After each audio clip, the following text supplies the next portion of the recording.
maybe this doesn't mean very much to you, or it might actually. So uh, he wants to make a distinction between university teaching and how philosophy became a discipline among others, and philosophy as a way of life. And I think that's what I want you to get out of this, at least the introduction of how he is going to read certain texts, and that makes a um, also explain the nature of what knowledge is. So for that, I thought maybe the best way for us to reflect for a while is your understanding of the education, because one of the things that he says that philosophy was very important in ancient Greece because of this idea of paideia, education, which he claims that that's still the foundation of our university system. But there were sophists at the time who had to educate people to be good speakers, good performers, good sort of persuaders.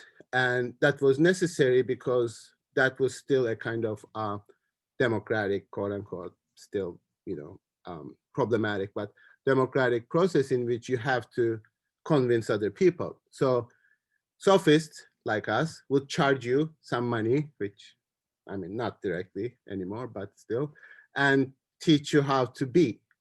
And that's one thing. And then Socrates, Plato and Aristotle responded to this and started these schools of thought. So the idea, ironically, of the university, that Plato's Academy and Socrates, Aristotle's Lyceum, was a response to this sophist gesture of charging money for private lessons. So that kind of gets confusing because what is the foundation of university? Is the sophist or the Plato and Aristotle, who are not sophists, so to speak? So, so this persuasion was necessary. And in the past, I mean, before that, it's what he calls this sunosia. Sunosia is you just get educated by being in proximity of people. So education was not this specialized, some kind of artificially created environment like school, where you subsequently criticize that artificial separation, right? When you say, well, it might be like that in school. Harry Potter had that a lot. Would always say like, "Oh, you can make a mistake at school and then you go on, but if you do in life, you die," or something like that. So that kind of criticism of the university. So I just want you to reflect for a second, like, how do you see your education now that we are doing it online on this like little squares? And how do you see your education? Because he criticizes knowledge, Socrates does, as not some pre-established propositional statement. It is not about having information, and he says it doesn't flow from one person to another, but it's a way of being. So, and we pay lip service to this. We say, when you come to a liberal arts education, you are going to become a certain person. We are going to somehow think about the relationship to knowledge, not like you are going to open up a little box and we are going to put a lot of things in it and then close it and then send you your way, but you are going to transform who you are. So where do you see yourself in terms of that kind of understanding of education? Or are you quite realist, or maybe even cynical again, like, well, I go to college to get a diploma so that I can get a job, that's it, nothing beyond that, it's just that.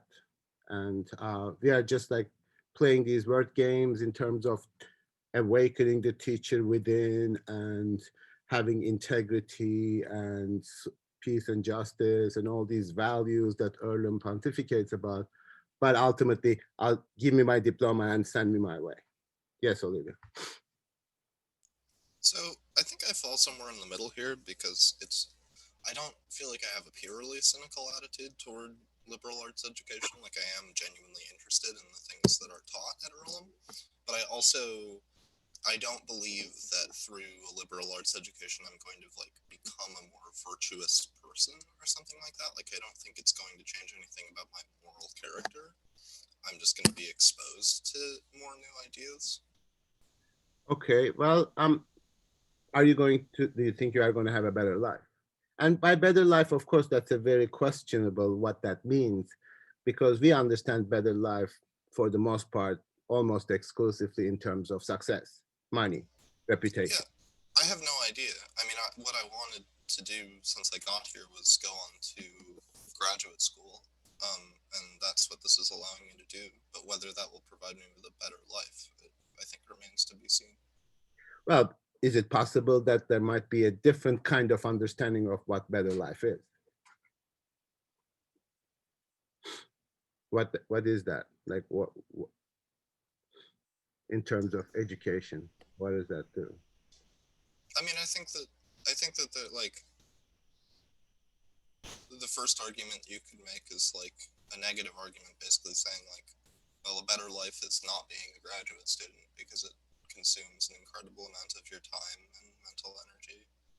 And Really? so I hear. I mean, it's probably like the best thing to be Okay. graduate student. It's like wonderful. I mean, So that's then I guess I am gonna be happy, and I did made all the right choices in life. well, good life doesn't necessarily mean happy. Doesn't necessarily mean that it is going to be comfortable or etc. But if you ask it that way, I can say being a graduate student was like the best time of my life. I mean, it's Great. Then I guess I'm all set. I don't know. yeah, but I mean, you should not go with what I did. Of course, it'll be different for you. But how do we even understand what it means to be a good person?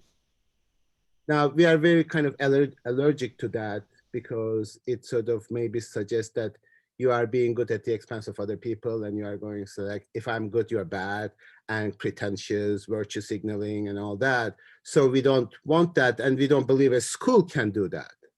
But that's maybe a conception of good person as like loaded with certain properties, like I have virtue, etc. But maybe there's a different way of understanding what a good life is. Because virtue never really meant like some kind of this notion that I'm better than you, or some kind of like I care about things and you don't. I'm better person in terms of quality, like I'm a better person, I'm a better pencil or something like that. But it's a different way of understanding what it means for human beings to be good.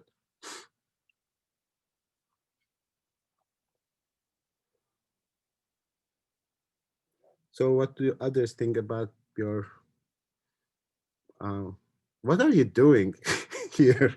In other words, what do you think you are doing? Or do you even think about it? Or maybe thinking about it is frustrating. Maybe you don't want to think about it. Or you just want to give an easy answer and say, hey, I'm just going to earn credits and just give me my grade and send me my way. It's a required course, you know. I mean, it's not a required course anyway, but maybe it is fulfills some kind of requirement for you.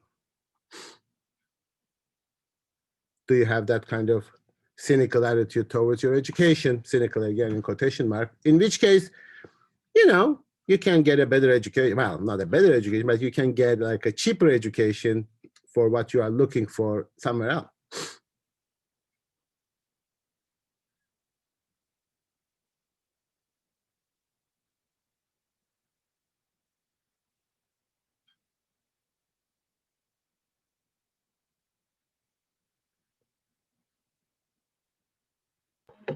For me, I think it's just like I acknowledge education like as like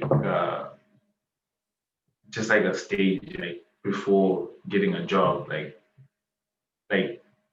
I need a degree in order to get a job, and then I get a job in order like so that I am like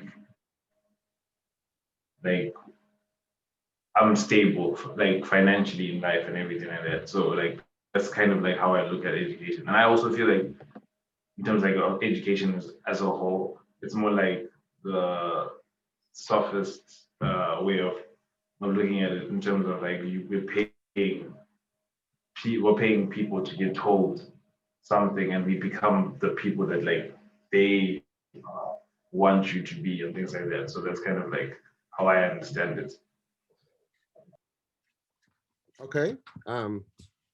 So are you still looking at it that way? You said, because you said for me, and when you start the sentence with for me, that kind of signals to me like I don't want to generalize this to other people. It's just my opinion. You can have whatever you have, but maybe I'm wrong. Is that what you meant? Not necessarily that I'm wrong, but like, yeah, I don't think I'm wrong. I just think it's like the way I understand it. Okay. Do you also think that the way you understand it is correct, or other people are deceiving themselves if they understand it differently, or it's up to them to? I think it's like I think it's something that's like more up to them. It's not necessarily like it's how they interpret education, like how they apply it, and like Mhm. and I don't know, like the way in which they go about it. I think that's where the difference is. Okay. Like what the purpose for wanting to be educated is. That's where like the difference comes in for me. Okay. Any other thoughts that might be different from this or similar, or why are you here? Yes, Kate. I don't know, like ideally I want to claim some type of like academic like high ground and being like, oh, I'm here because I want to become a better, more like educated person of the world. Like I want to have a deeper understanding of myself and my place within the universe. But like if that was really true and it was just that alone, I would just stay at home and read books there, like and devote all of my time into like studying philosophy if that was my thing. Like I acknowledge that like I'm at this institution because as much as I like want to say, oh, it's not about getting a job, oh, it's not about like making money, I feel that I have to be here so that I can get that piece of paper, which lets me go and get another one, which gets me a title, which then makes me valid in the eyes of my peers. Like there is a part of college that like is really just about like asserting my own place like within like structured society. And like I kind of hate that. I think it's gross. I think it kind of ruins like the purity of the discipline, but it's part of living in the modern world. Is it? I mean, I'm trying to not totally disappoint my parents. So, Oh. like, I don't know if I'm going to study something like philosophy, which they're already kind of iffy about, like I've got to go out and make some type of name for myself to prove they didn't waste their time on me. What do your parents do? They're both nurses. Okay. Sure. Okay. Charlie. Yeah. I would say my reasoning is in that vein a little bit, mostly because, and at the end of high school, I was like, do I really want to go to college? I don't have to. There's enough information on the internet and elsewhere in the world that could potentially be used if I'm able and disciplined enough to harness it. And I think back then, kind of narcissism pushed me over the edge of I want everyone to think that I'm smart. And in that, I will then think that I'm smart by graduating from college and then going from there. And I think now there's a little bit of that. I think I am still in college because I know that I still don't really have the discipline to just kind of go rogue and learn all the things. And also I like it here. And so that's something I found. So I'm still here because of that. And the inherent need for merit in the society in this society to be given access to the resources of which I want to have access to. Okay. Well, I mean, the personal liking or disliking, that's very subjective, so you cannot really speculate on that. But in terms of the logic of education, yeah. So if everything is really online, what's the value of, like, I mean, do you really be disciplined to search on Wikipedia? I mean, you can just look at it if the time comes. Like if your employer sort of says, "What is this?" and then you can just type it and then figure it out or something. But maybe there's something else going on, and there must be something else going on, because there's this kind of paradox that I try to explain whenever I talk about philosophical education or education in general, is that ironically, when you train for a job, you are very unlikely to continue with that job and be successful. Because that job is going to change, Wikipedia is going to change, knowledge is going to change, whatever, like average person changes jobs 17 times throughout their lives, that's the average. So ironically, the more you shape yourself in order to have one job, the less likely you are going to have that job.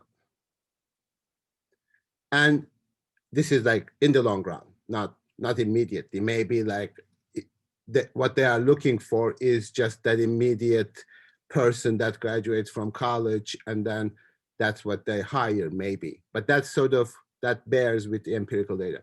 But if you don't, if you start to understand the nature of education, which changes you, or the capability of changing yourself, yes, maybe getting the discipline, maybe getting the habits, maybe getting the relationship to yourself, in which you are not particularly trained for anything, but for the ability to be trained as such. In which case, you are more likely to be successful. Kind of the irony of not making yourself into a cog in a machine makes you a better cog in a machine. And that's the paradox of education, not paradox in a bad sense, but the way in which liberal arts sort of try to sell themselves is this immediate gratification. Like, I'll get a piece of paper and that will get me to the next point. But it will not get me anywhere else. That will get me to the next point. So, and that is really how, yes, education is not this kind of, I mean, it is, of course, I love it, etc. This is not this lofty thing that you have to be a virtuous person, you have to be a, like good person, better than other people, smarter. Definitely going to college doesn't make you smarter, makes you a smarter person, etc. But to be better prepared to be prepared, to be better prepared to transform yourself in such a way that when you are trained for one thing, you cannot. So what sophists do is they educate you in being persuasive. But you can only be persuasive in whatever at the time to be persuaded about. But it doesn't give you the tools to be persuasive in different domains in different ways. And I think that's so you don't borrow that aim from the sophist, but you have that aim. You already implied that you are going to do it. So if your parents give you a hard time, you should give them facts. You should give them, like, how likely is it that I will become a nurse with a philosophy degree than a biology degree? Then you should find that out on Wikipedia, or there are other places. Then you'll figure out that you are more likely to be successful as a nurse with a philosophy degree than a biology degree. And maybe that will convince your parents. Of course, you never know, but that might convince them because it is a fact. And then I say, well, I'm a philosopher, I'm teaching it, I'm selling it, so don't believe me. Don't believe the person who is trying to sell you the product. Go find out for yourself. That's the part of education in which you are not educated by the philosopher, you are educating yourself through philosophy. That's what Socrates is supposed to do. That's his purpose. So he says, oh, I'm going to sit next to Socrates, Alcibiades says, and he's going to teach me. And Socrates says, I wish it was that simple.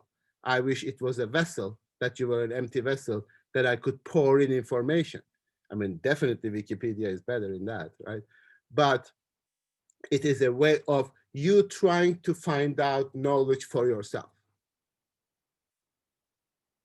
to be able to critically analyze what is in front of you and find out for yourself, not, oh, somebody said it, therefore I accept it. That's the sophistry.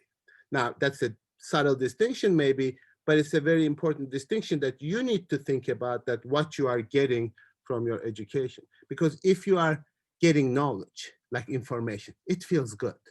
It empowers you. You feel good, right? Like, now I know stuff. I mean, I'm smart, right? But then that is really one step before being more stupid in the future. And that's a fact. That's not like some fancy talk. Like if this were like, oh, you need to be a virtuous person, that's really most important. I don't care.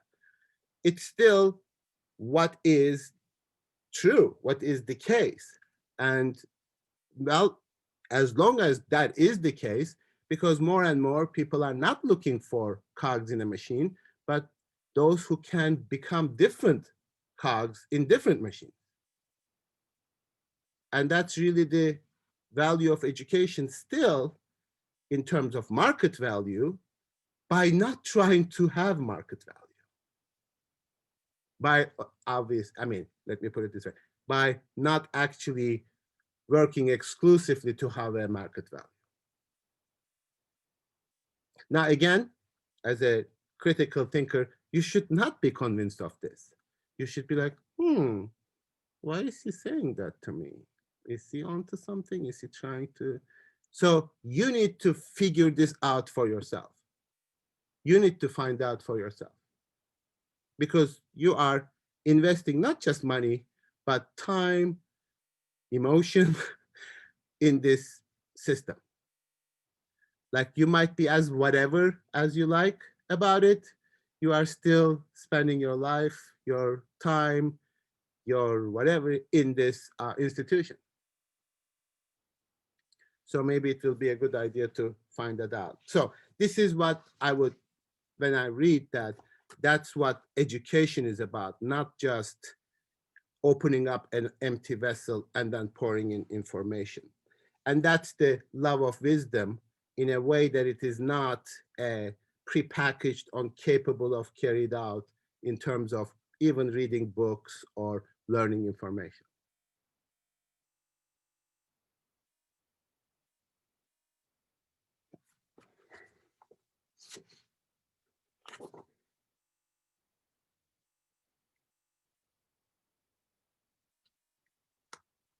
Any questions? Is that clear? Like, confusions?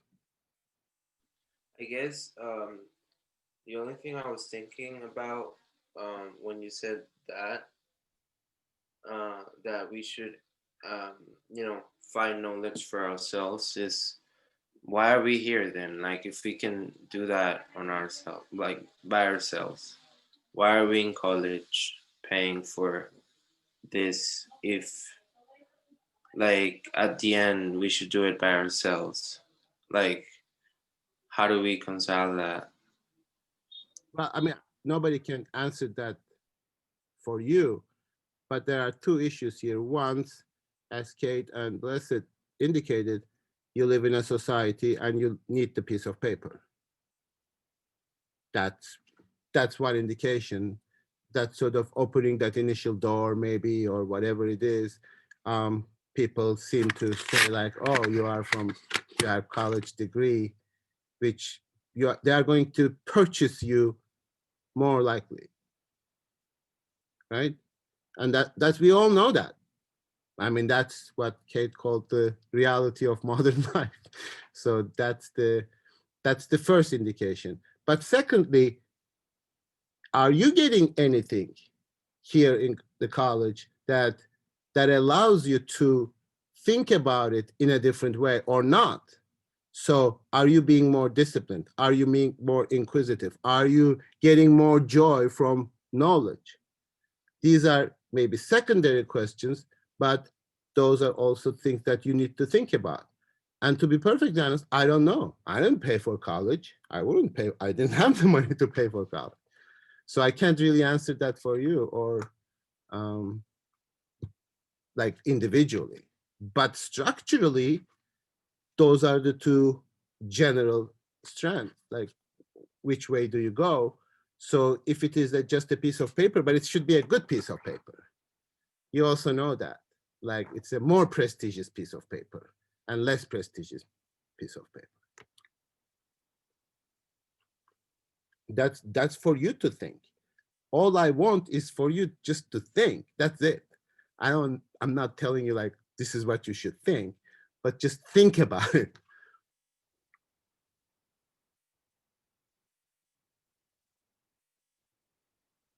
And thinking about it doesn't mean like, and then do this or take this action because that's the thing to do, but to understand what you are doing here maybe differently that will kind of even change your experience here. If you come here or any place for that matter and have a predetermined notion and then leave with that predetermined notion, you might as well not come here.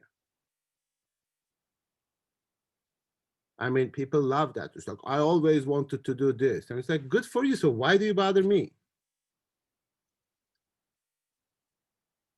I'm determined from the age of 5 that I want to be this. And it's like, cool. I mean, you know, there are better ways of doing that. Cheaper ways of doing that. Yes, Kate. So this is a question that I've been struggling with a lot lately, and I want to pose it because this feels like a suitable time. And I kind of mentioned like you have to have the piece of paper in modern society, but do you think it's possible for a contemporary like philosopher to be accepted within the community without having like a PhD or a degree in philosophy? Like, do we just, I were to go like, you know, just go live in the woods and write, and even if I wrote like the most profound, you know, piece of literature to ever exist, like, could that be accepted within the community, or would people just completely write off the fact like, oh, she can't be a real philosopher, like she doesn't have a doctorate? Well, do you mean like professional philosopher that you will be like invited to conferences and paid money to speak type of thing? I don't care about that. I mean, like, just like accepted within the academic community. Like, would people give like value to my ideas, or does that piece of paper, like, do I have to have that to necessitate my thoughts being worth anything? Like, if like, let's take like someone like, so if Judith Butler, I don't know, that's just like a random person off the top of my head. Like, if she had, you know, written like Gender Trouble and all these things, but she had never gone to college, like, would people actually give them any value? Do you think? Do you think like people would acknowledge the worthiness like of her theory? That's it. Yeah, I don't know. I mean, any answer that I would give, of course, I want to say yes, but then I, with honesty, say no. It doesn't matter. But that's a more specific question than you actually think. In the United States, philosophical circles are like incredibly problematic to me. So I want to say no, because not as a judgment of what Judith Butler could have written, but the sort of hypocrisy or corruption of the philosophical circles in the United States. So it would be a judgment of that, not the judgment of the person who writes that piece of whatever.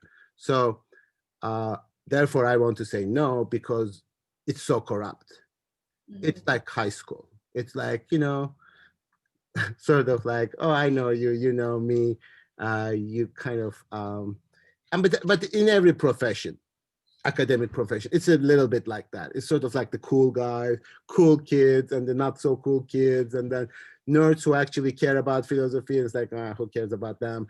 but like those who look like better and then dress better and then say things coolly, etc. So yeah, it's a little bit like the high school mentality. So in that case, I would say no, because that would be the judgment of the profession rather than the writing itself. But I do have a lot of problems with the profession. But being a philosopher is not a profession. If you look at it that way, if you just want to be a professional philosopher, I would suggest do not study philosophy, because it's a horrible set of people. I mean, that's my judgment, of course. It's not an objective judgment. Like, I mean, I can't even go to conferences personally. I can't be among those people. But so if you want to make a name or be successful among those people, I failed. I don't want to, and I don't desire to, and I cannot recommend that. And I'm not certainly the best person to give advice about that, because I hate them. So that's the difficulty of making a judgment. I would like to think that if you have good ideas and write them down, sure, people will respond. I want to say that, regardless whether they are cool or not. But is that true in the modern production of knowledge? Who gets to be accepted as legitimate producer of knowledge? I cannot give that a sort of definitive answer objectively. I don't know. Okay. I wasn't looking for an objective answer, so I appreciate the subjective one. Yeah, and that's what I'm struggling with too. Like, sort of like, I'm a professional philosopher that I hate. And that's the reality of modern life. Like, I need to put my children through college, for example. Like, I need to continue to teach here so that I can put them through college. And that's a reality. It contradicts my understanding of what philosophy is, what a philosopher should be. But as you said, you live in a modern world in which you have to make money. But I mean, another thing to say to your parents, which this is my favorite story that I tell all my students. So I have two older brothers. One of them was did I tell you this? One of them was an electrical engineer, and the other one was an economist. And maybe 5-10 years ago, I was the only one who had a job. They were kicked because my brother, who is an electrical engineer, said, everything that I learned is now done by a machine. That's what he said. The other one is like economist, like, who cares? Like, they get jobs and then they get fired or whatever. So they didn't have jobs, and they were making fun of me all my life. Not all my life, but when I decided to study philosophy, oh, we are going to take care of you. We are going to give you money, because these stupid things. And I'm the only one who has a stable job. So this is life. You don't know. And again, that's because I became a sort of college professor, whatever. But I mean, you can do many other things with philosophy degree 1, but it doesn't even matter whether you have a degree or not. The kinds of ways of thinking in philosophy is going to benefit you regardless, even though you don't see those benefits now, and even though everybody is making fun of those benefits. And that's the kind of irony, like, we encourage each other to be just one thing, just be that. And don't try to think of being something else. In the meantime, we ask them to like stop working after like the age of 40, because what you do is redundant. Literally, you will be fired at the age of 40 if you have a job that really has a specific function. No job is safe. So what are we trying to trick you for? Yeah, after college, you'll get that job, but then whatever happens to you 3, 4, 5 years after that, who cares? We did our statistics, we fulfilled our statistics. Did we give you the tools to retool yourself and be something else? Who cares? And again, if you Listen to what I say as what I think. That's one thing. Don't believe me. Like, don't believe anything I say. You need to think about this and do your research for yourself so that you like that's why I always hesitate to give my subjective opinion, because it's my stupid opinion, but it also happens to match with what is happening in the world, because I try to form my opinions with respect to the research that I do. So you should do that for yourself. And you should also hang out in philosophy conferences and see whether you like them. So maybe we have a different take on, I cannot, but also I'm a foreigner, like you can't, I mean, there are certain social aspects of American life that I will never be accepted, so. I feel like that'd be very entertaining to do. Yeah. So like, how do you see philosophical like circles, as you say, like in other countries? Like, do you think like that mentality is like exclusive to the United States more so alone, or like the Western world? I mean, Well, I mean, that presumes that I know what I'm talking about with respect to other cultures. But I suspect, as much as I know in Europe, that's more like a apprentice system. Like you work with a professor for 40 years and then you become that professor. So more like a European system. And it is even more sort of rigid. I also know Turkey a little bit. It's a little bit like European system. It's more rigid, but there's also more interest in philosophy in general. Like Europe, generally, like there's a philosophy magazine, like you can buy it on the newsstand. And, you know, like it's sold with the other newspapers, etc. Like there's more sort of interest and my suspicion is, of course, this is a purely subjective and problematic judgment, that the American society is not very intellectual in that sense. Yes. I'm not sure if this is entirely related, but along the vein of like apprenticeships and stuff, and I'm not sure if this speaks to what college is now or just what a higher education is now, but on a lot of these like philosophers or just like older generation thinkers or people who came up with theories, whatever, people who have innovated different fields, a lot of times they're cited as like X was my mentor, like they had a mentor and they studied under someone and they had a very like an intimate relationship with a specific person.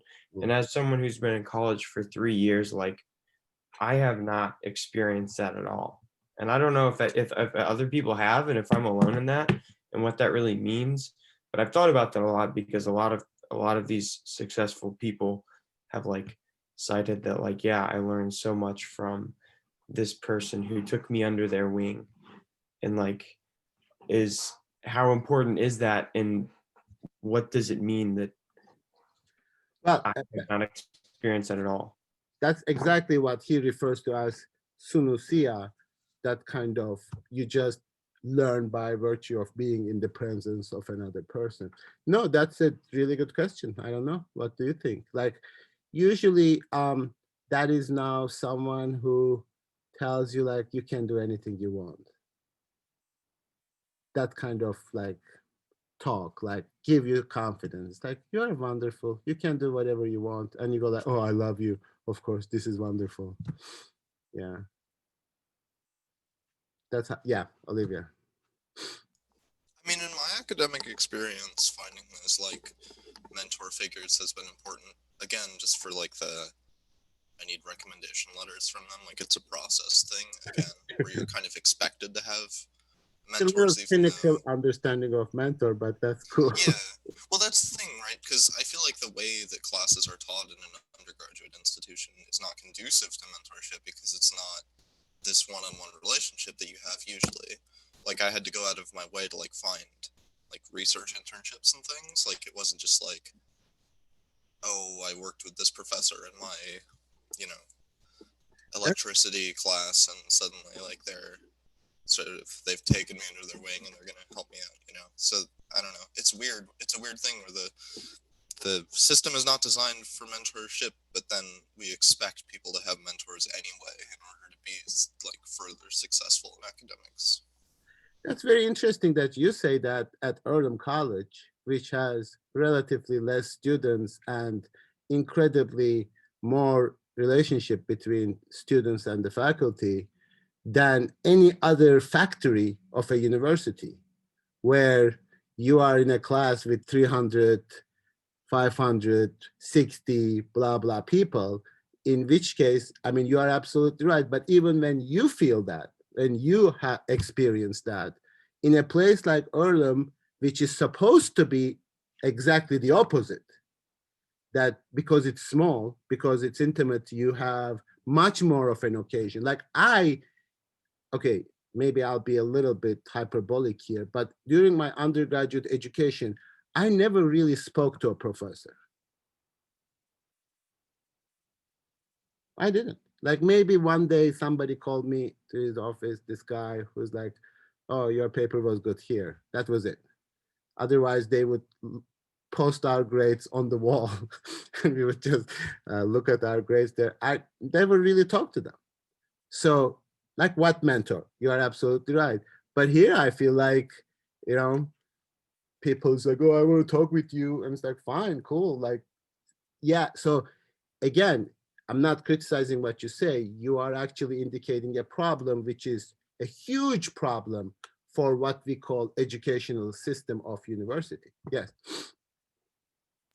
Well, yeah, that's what I think. Like, and I think that speaks to the larger problem too, because Earlham definitely is much more attuned to creating mentors than a lot of like other schools where all your classes are like 500 kids or whatever. But those people who go to those schools, they also need like recommendation letters and Yeah. mentors and things in order to go on. So it's like the whole thing is designed in this very contradictory way that doesn't make a lot of sense to me. Well, because, you know, we decided that universities were places where you could make money. Like somebody discovered that maybe 40, 50 years ago. And then ever since that, it is like the bastion of the neoliberal economy now. So like, you know, and I'm a teaching faculty, therefore I'm sort of biased in this, but teaching faculty increases over the years for less than 20%, and administrative faculty is 300%. So it's like there are a lot of people who need to make money.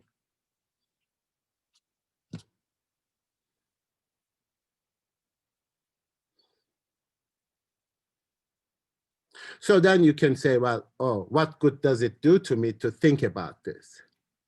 Because I'm not going to make any structural changes, etc.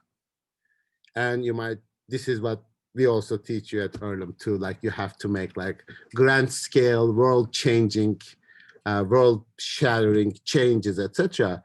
Let's just be a little bit more modest, but you can situate yourself differently with different decisions with respect to this. So it's not like a all or nothing process. And sometimes people give that impression, well, if I'm not going to be able to change the entire system and make it perfectly fair, I might as well not do anything.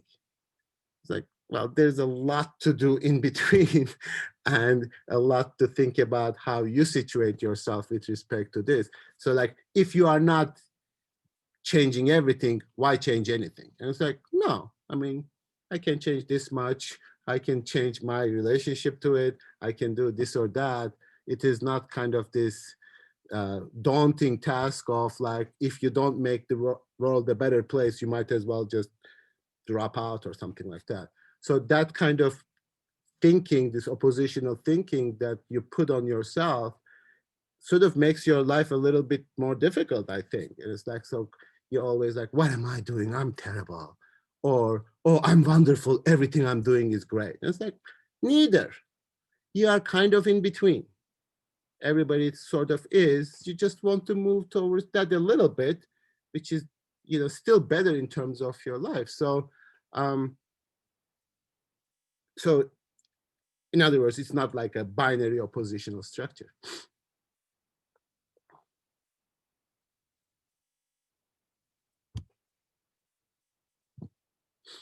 Okay, I don't know what I'm gonna do in the second half, but let's take a break. Let's take about 10:05 until 10:05. How Socrates approaches questioning. Yes, Olivia. Is that in addition to or in place of chapter 5 of Edo? Chapter 5 is, yeah, that's the Plato and the Academy. Yeah, I don't know.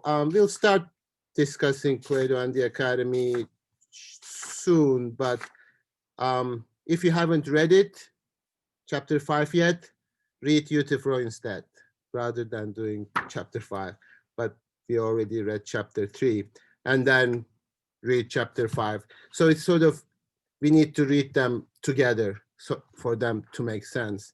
But what happens is, according to Euthyphro, a different understanding of knowledge that emerges. Knowledge is not something to have, not something to possess, but it is something to be. And the question is, this kind of love of wisdom is really a desire to be something, to be in a certain way, to live in a certain way. And when I say live, that means ambiguous, because it means like, oh, I want to live like this, I want to fly, I want to be rich, etc. But not live in that sense, just to exist, to be in a certain way. And that attitude is this idea of ignorance. Now, a lot of people think that Socrates is feigning that ignorance. He is pretending to be ignorant. So, this is sort of the law school professors pretending not to know the answer and supposedly using the Socratic method, which probably would make Socrates like spin in his grave or something, because when you know the answer, and if you ask a question, that's not a Socratic method. That's just like as if Socrates knows the answers to all these questions. But in Euthyphro, for example, when you are going to see, like, this is the nature of philosophical question. Why would you ask, like a normal, regular person, what is a piety? What is piety? Like a quite reasonable person. Why would you ask, like, what is justice? And I love the way that philosophy departments somehow advertise these questions as perennial questions. Like, philosophy always asks these perennial questions. What is freedom? What is justice? Etc. And then you go, why are they doing this? Are they like insane? Like, why would you do that?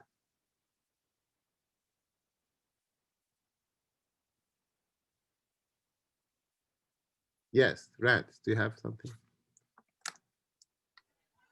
Hey, I just had a quick question about something from the text.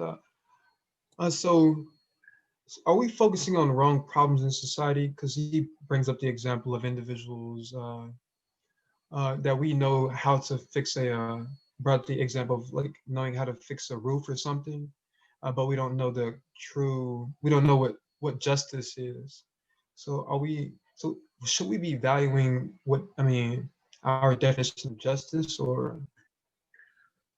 Well, any one of you might say, like, what is the point of sitting around and discussing what justice is? You might think like, oh, you must have too much time on your hands. What kind of a thing is this to ask that question? Given you additionally think, as being modern individuals, like, everybody has their own definition of justice, everybody has their own understanding of it. So what is the point of discussing it? We are going to end up fighting anyway, or not agreeing with each other, or getting frustrated, or getting confused, etc. So then nobody can say like, oh, we should do this more, we should do less, but let's just go step by step. Why would anyone raise that question? Why would anyone raise the question of what justice is? Just imagine in your mind. Such like so that they know how to behave justly themselves. Possibly, although they sort of do that anyway. Like, why do they need to raise that question? So when you look at Euthyphro, one of the things like Euthyphro is about what piety means. Fine, great, that's the topic. Then philosophically speaking, why would you even raise that question? Are you like insane, like just staying home, like, oh, what is piety? This is a really important aspect of philosophy to understand, because if you pose these like abstract questions, they are wrongly perceived as abstract questions. And we prepare the ground for that and say like, I abstractly ask what is piety. Now what happens is that Socrates meets Euthyphro. Euthyphro say, I'm going to court. I am prosecuting my father because what he did was not pious. I am prosecuting him and will be punished because that's the pious thing to do. So he brings up the issue. He justifies what he does in terms of his understanding of what piety is. And he can take his father to the court. He has that power to do that. So when Socrates asked this question, that's great. What do you mean by pious? That's not an abstract question. That is a very specific question of resisting the moment. So nobody raises the question of what is justice as an act unless they are confronted with injustice. When do we talk about justice today? When we see people being killed on the street. We don't ask it like, this is a philosophical question, we ask it in the classroom. We ask it as a specific response to something that is happening in front of us, because these people are acting on their understanding of justice and justifying it on the basis of their understanding of justice. So in order to replace that power structure, you must raise that question of justice explicitly or implicitly. So it is always a social political act raising the question. It's a moment of resistance, not accepting what this society implicitly accepts as a definition of piety or justice. And people make decisions on the basis of what piety means. This is not sort of like a profound philosophical moment, but people are now trying to ban abortion in the United States on the basis of their understanding of what piety means. Their definition of religion, their definition of what is right, what is wrong.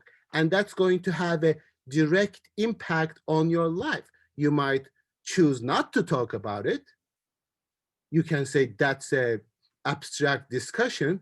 No, it isn't, because it immediately affects your life. So these philosophical questions, to the extent that they do not immediately shape your life, are not questions.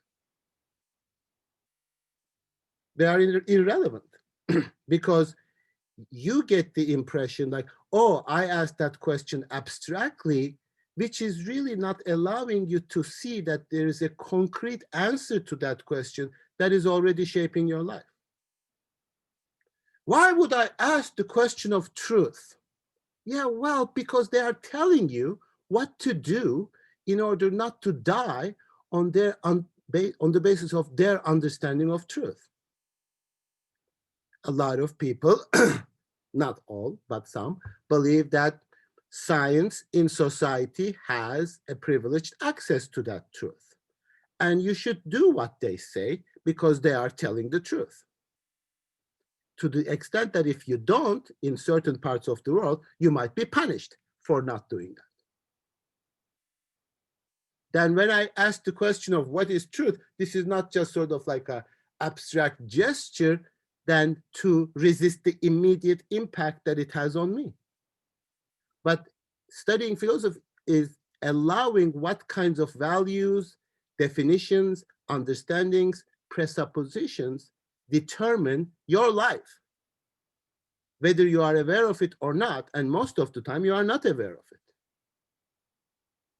Most of the time it's like, whoa, well, these are asking like abstract questions of justice. Just because you are not asking that question explicitly doesn't mean you have always already answered that implicitly. We operate with a definition of justice that changes our lives. And unless I understand that conception, there is no way for me to understand how I'm going to determine my existence. So Socrates raises these questions to power structures. What is a power structure?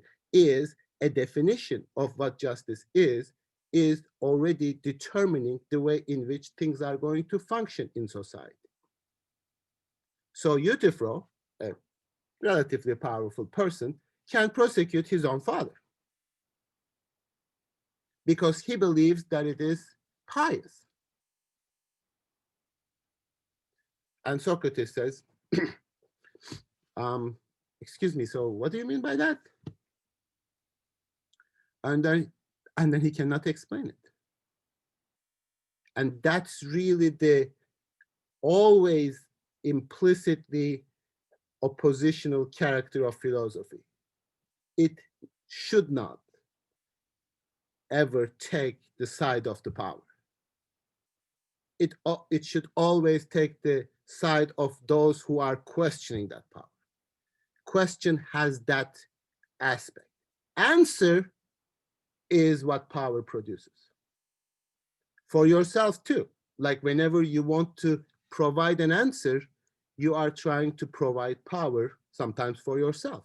That's why you don't like being confused. You don't like being sort of torn into different explanations, because that is disempowering. You are disoriented. So answers gives you to orientation, mostly at the expense of other people. Yes. What is power?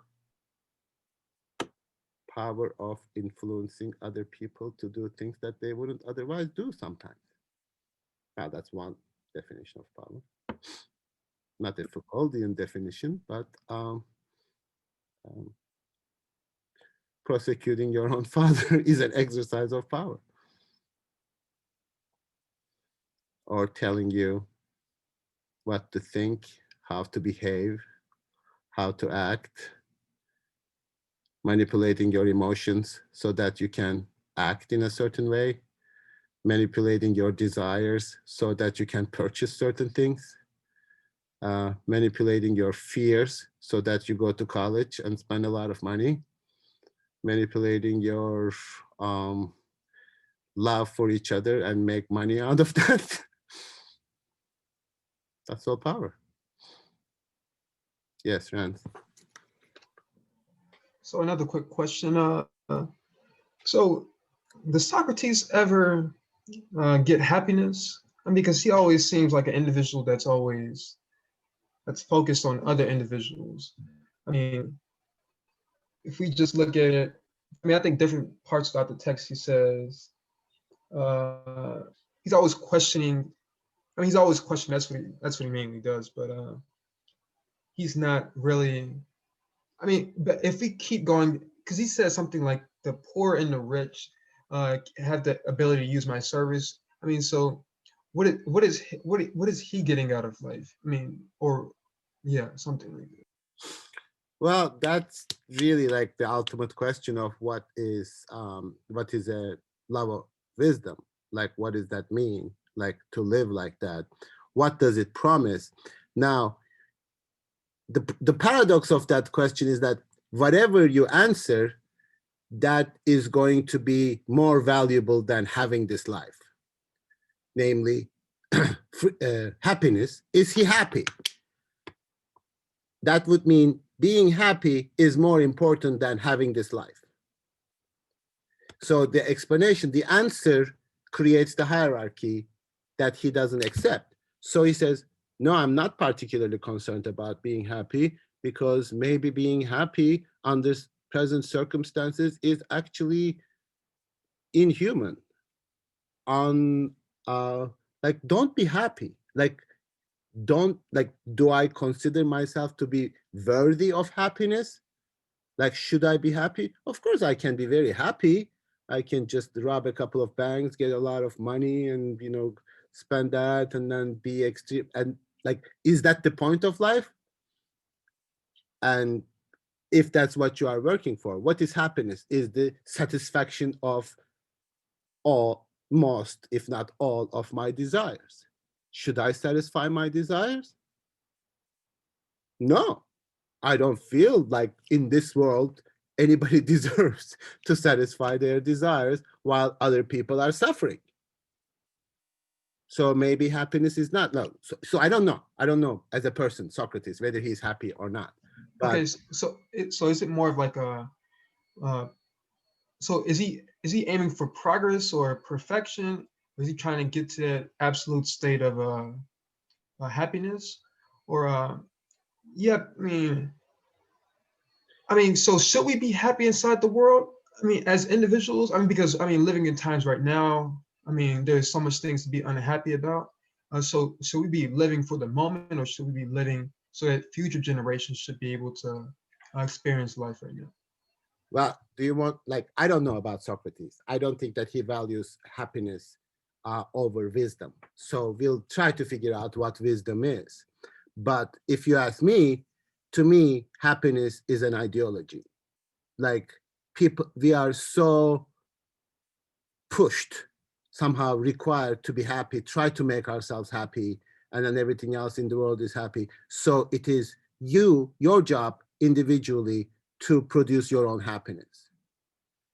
Then my question is like, no, I don't want to be happy in a world that has these kinds of conditions. If you want to make me happy, don't give me pills, don't give me therapy, just fix the freaking world. Then I'll be happy. So this whole idea of happiness is an individual responsibility or property. Like, I'm happy, let everyone else suffer. That is an ideology. And that's a very powerful ideology in the United States or other Western cultures, is like presuming that I can be happy while witnessing there is injustice in the world, for example. And that is really the philosophical attitude, not saying like, oh, I am trying to be unhappy, but like, my happiness is not the fundamental issue here. I can be happy. I can just like watch a little bit of television, eat some chocolate, I'm happy. But that's not really the well-being of an individual within a society. So yes, I cannot be happy. I should not be happy. And I don't think nobody should be happy in a society where people are immensely suffering. That would be an ideological sort of problem to me, to even bring about happiness as an ultimate value, right? So I'm not saying be unhappy. All I'm saying is that for Socrates, that's not the main issue. The main issue is what are the conditions that might actually make me deserve happiness? Nancy, did you have something?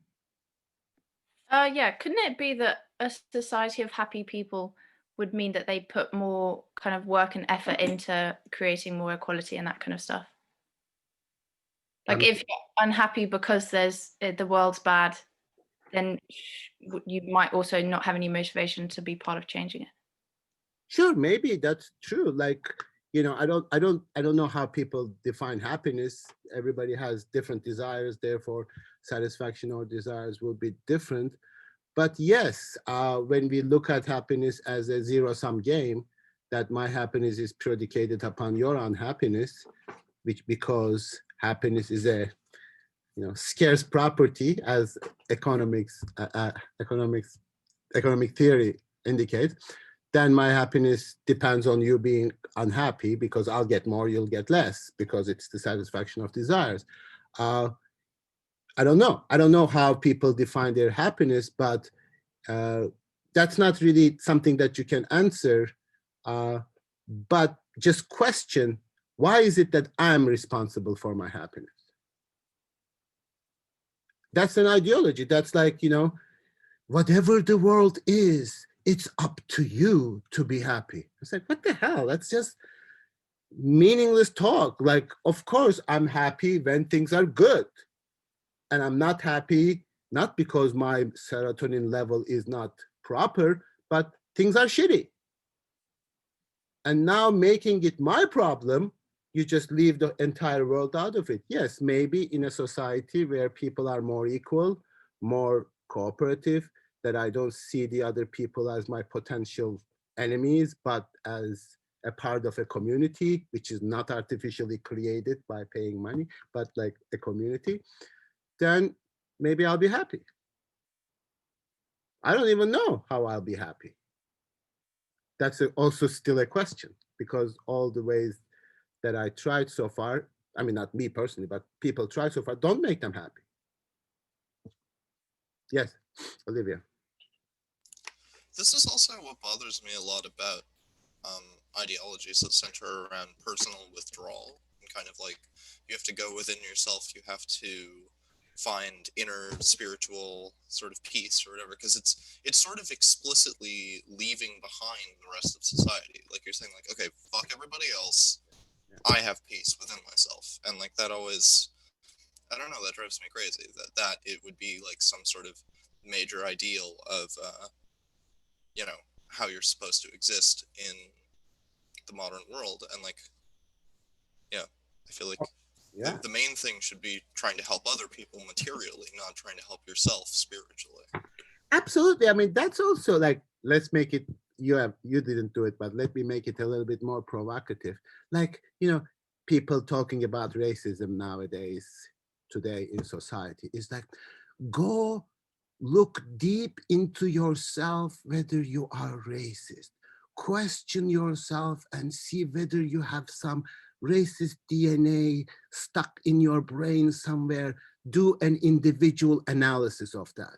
It's like, what is, I mean, everybody is saying race is a structural problem. Fix the freaking world. Why are you dealing with me? So that's how we look at this, as an individual problem. Like, it's my individual responsibility to fix racism in me. And if everybody does that, if we train ourselves, it's going to be okay. Whereas the police exist in the same way, the courts exist in the same way, schools exist in the same way, hiring exists in the same way, but we fix the individual. And obviously it's not working. Obviously it never worked, because it is not that kind of understanding of what a human being is. So yes, if you live in a non-racist society, you are very likely not, you are less likely to be racist. I mean, yeah. If you live in the United States, which is a racist society, when you look deep into yourself, you are going to find racism, because that's where you live. So to think that this is some kind of a DNA issue is precisely what racism is about. Like, human beings are essential characters, beings, and they should be distinguished from each other on the basis of that. So yes, we always do this. Make the individual responsible, and you are not only unhappy now, and you feel guilty for being unhappy for your own unhappiness. And you are a failure. You failed to make yourself happy. And it's like, what the hell? I live in a hellhole. Like, why is this my responsibility to be happy?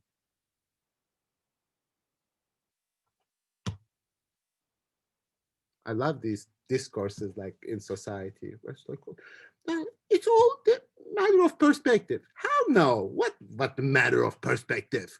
Like, whatever angle you look at, it sucks. And it's ideologically problematic to make it look okay from a different perspective. Like, take your pills, go to therapy, fix yourself. You are the center of the universe. It's like, come on. That's an ideology.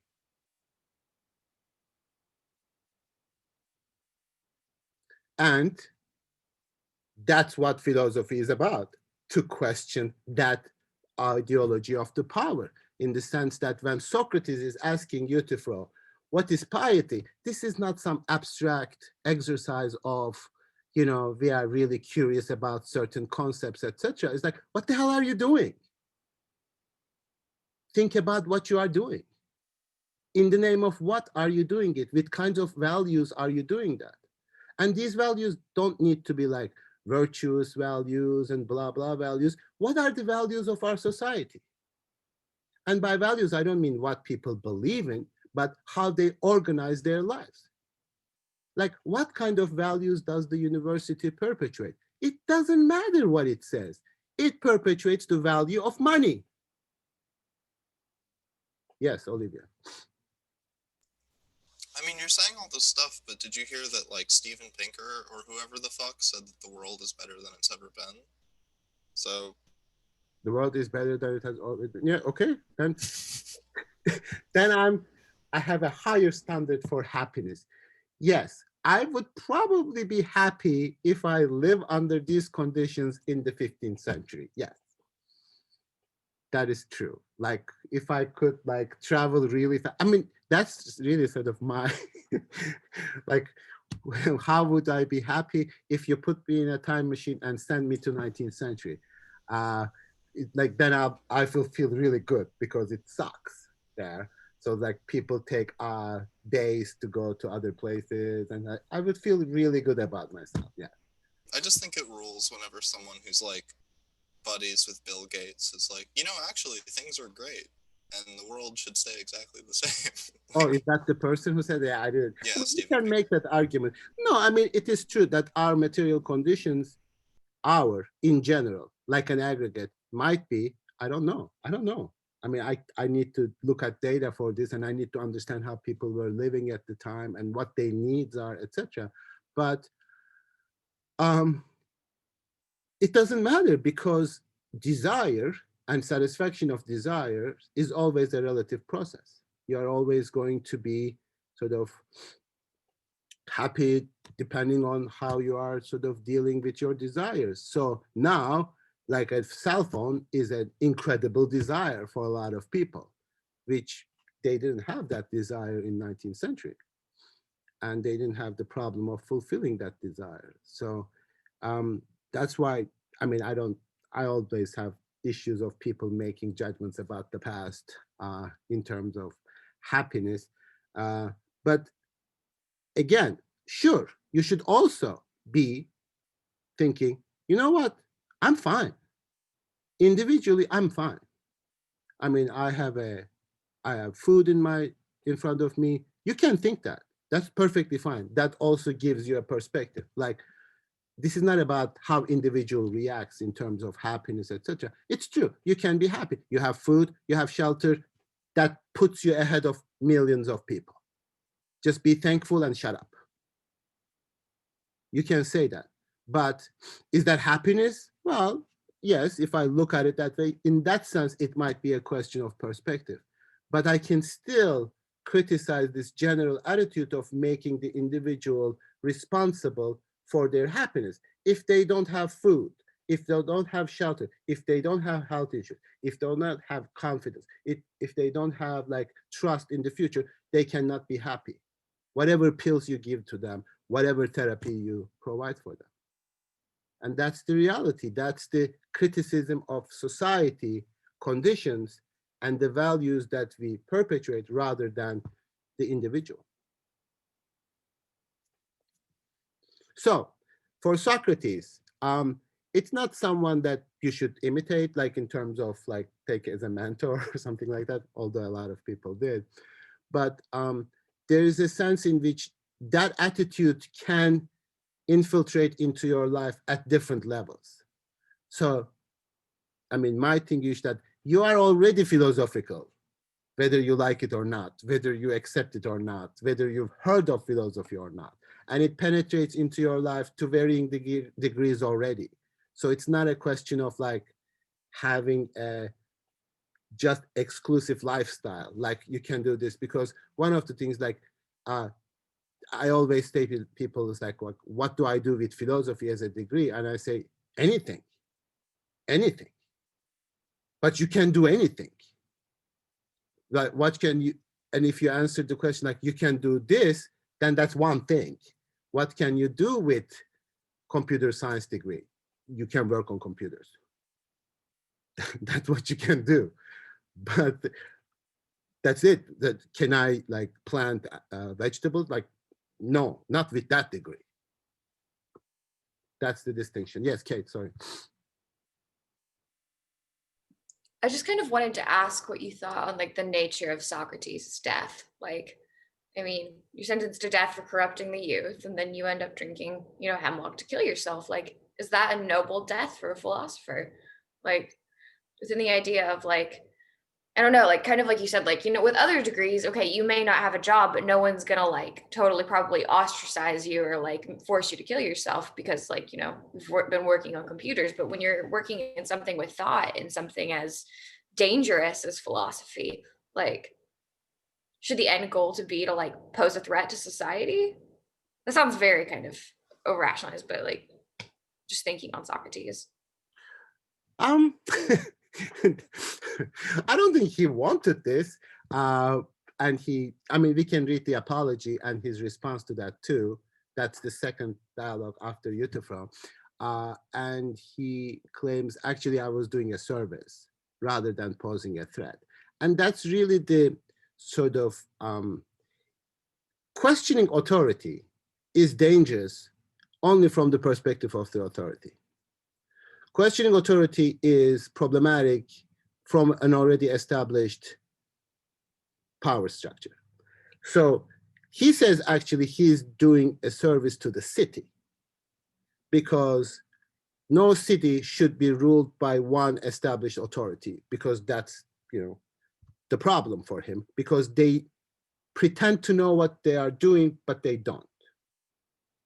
And now, it's a kind of badge of honor for philosophers to be killed by the political power, ironically. Today, nobody would even like bother to kill philosophers because they are irrelevant. Like Socrates is my hero because he was killed. I mean, he made a difference. He really posed a threat to the authority. This would be a really like incredible gesture for a philosopher today. Like somebody would say, like, you know, the political authority would say, the Congress would meet and say, you Ferit, you are going to die because you are corrupting the youth. I would be like so happy if that's the definition of happiness, because that philosophy was to a certain extent maybe relevant, but today is like, they're just like talking about crazy stuff. So who cares? You don't really pose a genuine threat. So I don't know, it is a matter of like attitude towards life. And yes, that you need some kind of a non-compromising attitude towards life. Like, are you happy with existence? Are you happy with being? Are you compromised? Are you reconciled with being in the world? Or you have some fundamental issues. And yes, maybe philosophy is also a kind of matter of personality too at that particular point. Depends. And if you want to be happy at all cost, then probably that's not good. Yes, Jared, sorry. And Do you then think Socrates' death made his life more influential? well, I mean, the first comparison is to Jesus. Yeah, I think so. I mean, didn't Jesus's death make him like very influential? Like if Jesus would get really old and sort of pathetic and die on his own, like probably wouldn't have, I mean, as an image, as a figure. So yes, Socrates was, yeah, I think that became more sort of I mean, it doesn't work for him because he's dead, but it made him more influential, yes. And he wasn't even resurrected in the way that Jesus was. So. But that's the comparison that at the beginning of the section on the figure of Socrates. Yes, Blessed. Like just to touch on like what you said, like the way that like we or society would then view someone like as dangerous would then like isn't it like dependent on how many people are understanding and like believing what they say, right? Like that's how you like determine a threat to something. Like if there's like a plausible like chance of this overturning like this whole system, right? Mm. But then we should all study philosophy, like we should all, as like everyone on earth should be like looking into philosophy in terms of like as a way of life. And so like the more people that then turn to philosophy and then start thinking and questioning authority, then like are we not then like the threat? Like are we not always destined to be like what's the word? Well, that's a very good question, and therefore sort of this popularization of philosophy is always a question mark. You wouldn't perceive that as a threat, or maybe more like what Nancy was saying in terms of people having more different kind of relationship to each other. That's the kind of wisdom.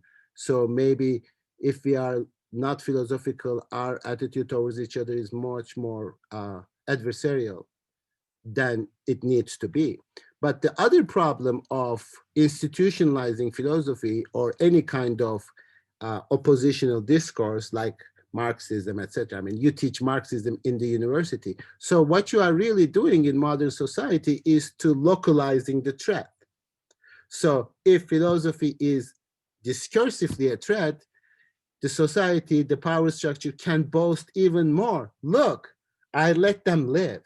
I let them exist amongst us, and sort of like an institutionalized philosophy. If you have issues with our society, go study philosophy and become a philosopher and talk to each other, and don't bother the power structure in general, like you sort of make it into a isolated silo. And that's also dangerous. That's why philosophy by its nature should not be part of a the ordinary domain within society, because then it loses that it loses that power. Like, you know, what would they, if there was a Socrates today, he would just get fired. That would be his punishment. It's like, you lose your job. This is what would happen to me. Like if I were really like posing any kind of danger to the youth or any kind of philosopher, like, you are fired.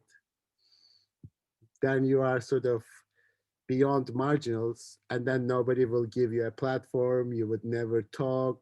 You can't go to Agora, wherever the hell that is in the United States, and talk to people as Socrates did. So these are all like, and then again, this doesn't need to be all or nothing. It is still a question of how to negotiate that in terms of your participation in this world. So that's why it ultimately becomes a question of how to live, but how to live is never just a question about yourself. It is never a private question. It is never a psychological question, not a kind of individual question. It is always in terms of your relationship to the others, your relationship to the society, and your relationship to cosmos. Like how, like understanding the world also allows you to live differently. So that's the part of education that you cannot like isolate into just one domain.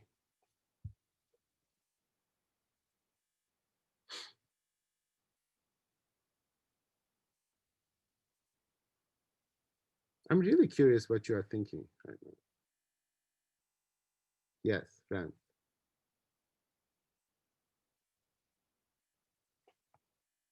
Rand, did you have something? I did, but I forgot. So, yeah. Good.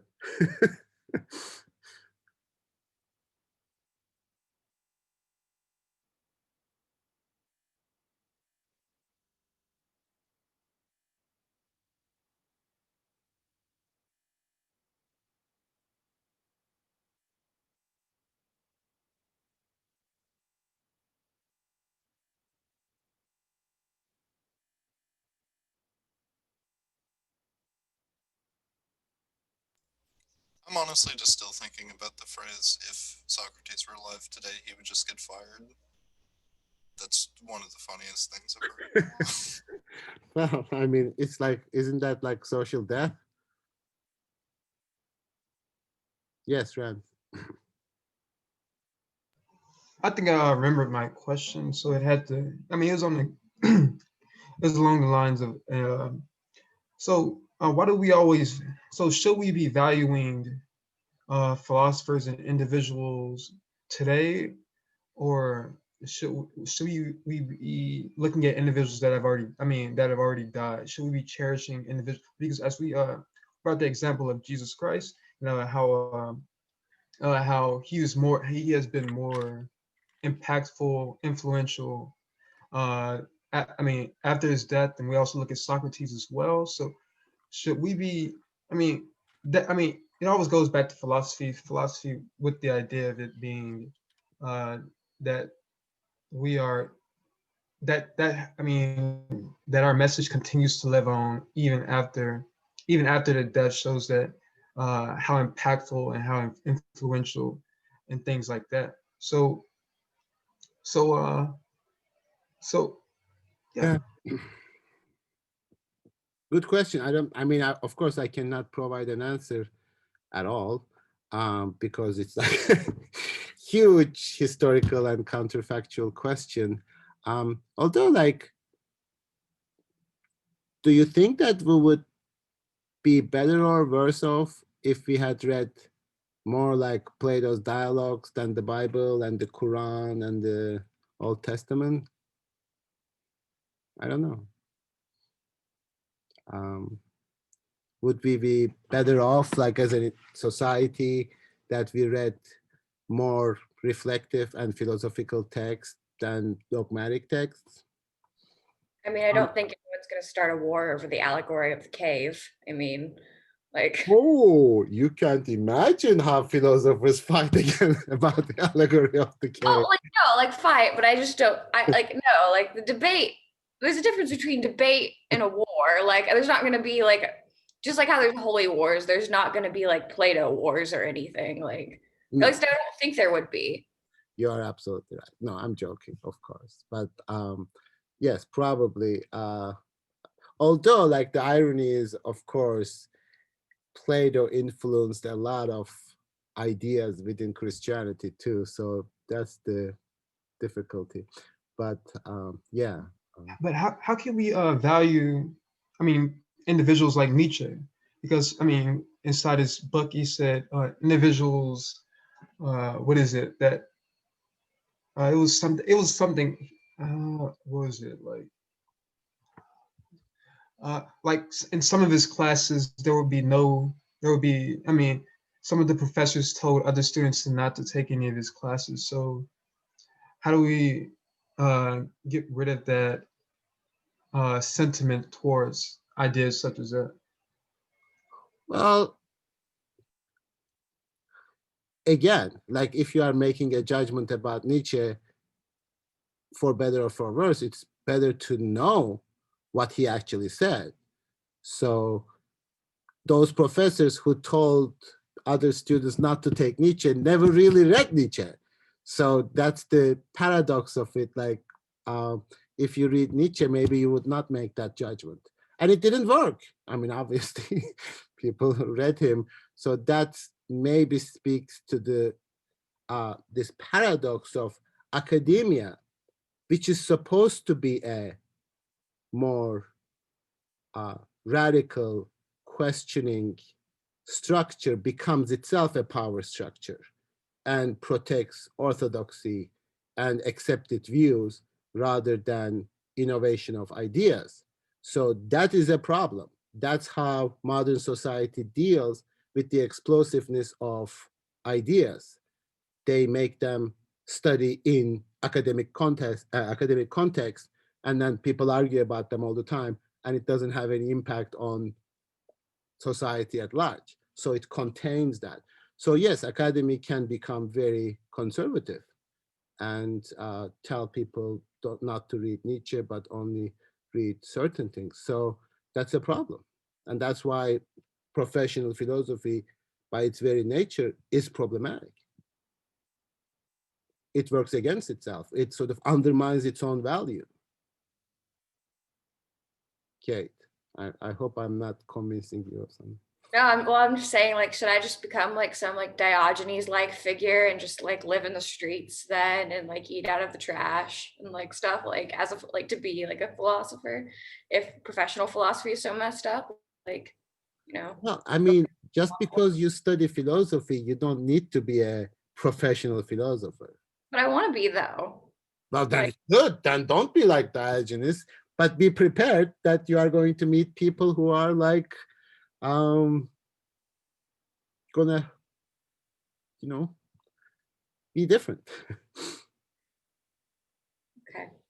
I mean, because of the structure of the way in which philosophy, I mean, I cannot say anything to you because this is precisely the dilemma that I'm facing all the time. So I never really fantasized about being Diogenes.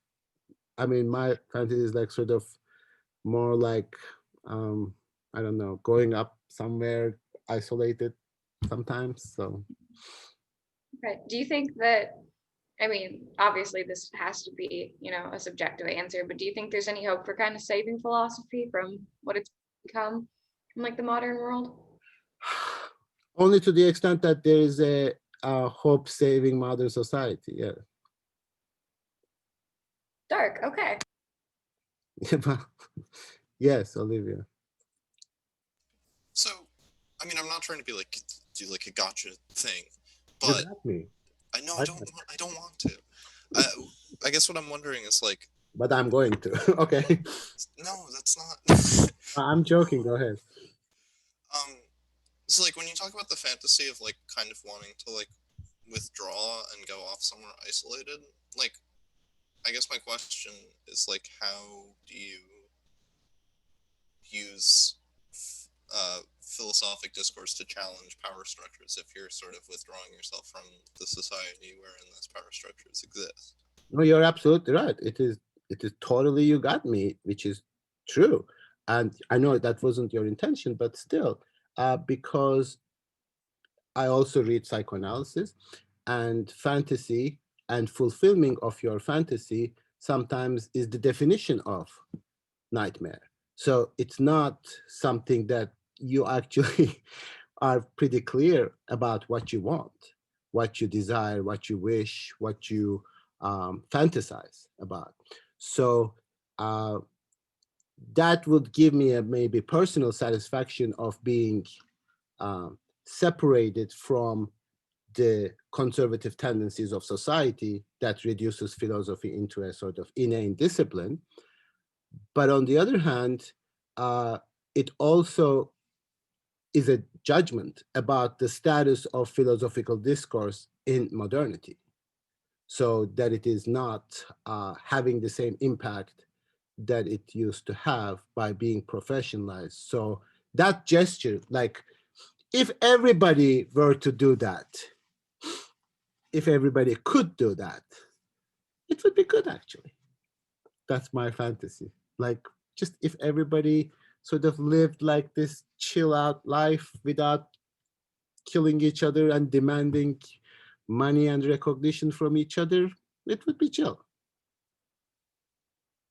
Maybe we should try to do that more while living this life. Like leave each other alone, like chill and be more like, don't, have that kind of demand and relationship to each other. Of course, that's a stupid fantasy.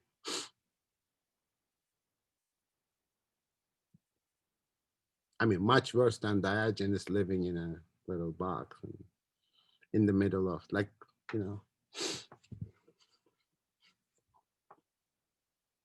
I mean, I do fantasize about not having the kind of investment. That's a sort of wisdom in a lot of people, things that people are invested in. So, and that's why I completely share Socrates' thing. Like I wasn't interested in fame. Today, fame is like social media personality, I suppose, and like what other people are going to think about me, whether I'm going to have the latest iPhone, whether people are going to like me, whether I'm going to be popular, all that stuff. So yeah, that's also a philosophical fantasy, to not to be dependent on those things.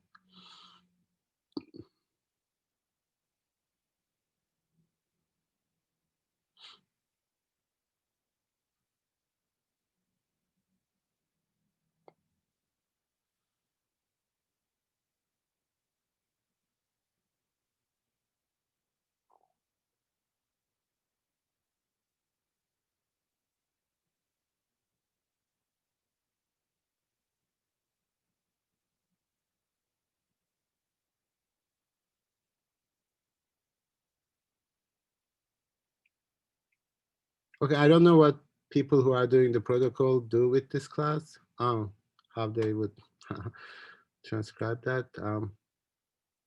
Who is doing it? David and Olivia? Oh yeah, good. Who else?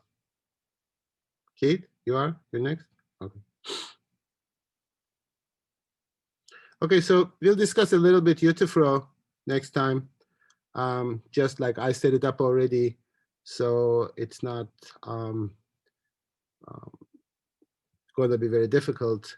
And we'll discuss the answers, because what happens with Socrates and with those answers is not just a conversation, but very important conceptual questions are answered, like, can you be pious, live a pious lifestyle in a truly conceptually consistent way with polytheism, with a pagan religion?